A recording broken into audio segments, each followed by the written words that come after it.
ایک حدیث میں ہے کہ ان العین ينزل الرجل القبر والابل القدرہ، نظر بد آدمی کو قبر میں اور اونٹ کو دیگ میں ہانڈیا میں اتار دیتی ہے۔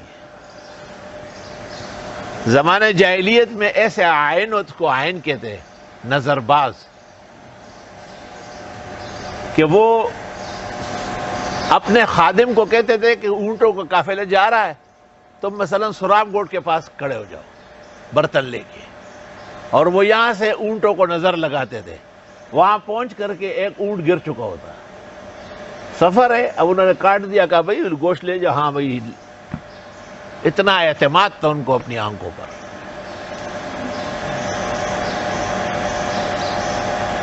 اب ایک صحابی جو نہا رہے تھے اور باہر سے کسی نے دیکھا گورے گورے ہاتھ، پھر طبیعت خراب ہو گئی۔ آپ نے کہا ایسی باتیں کیوں کرتے ہو، کیوں اپنے بھائی کو قتل کرتے ہو؟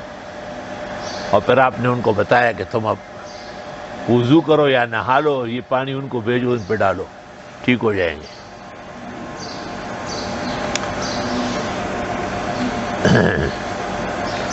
تو جائز اسباب استعمال کرنا سنت انبیاء ہے،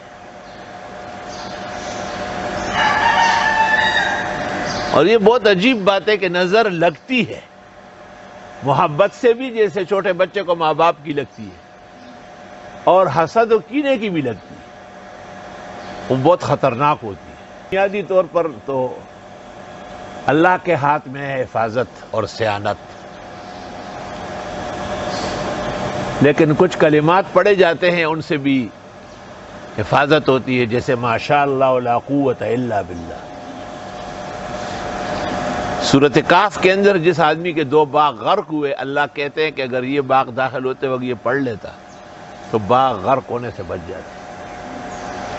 امام مالک نے اس کی تختی لکھی تھی اور گھر پر لٹکائی تھی، اور فرمایا میں اپنے گھر کو جنت کا باغ سمجھتا ہوں، دیر تک محفوظ رہے۔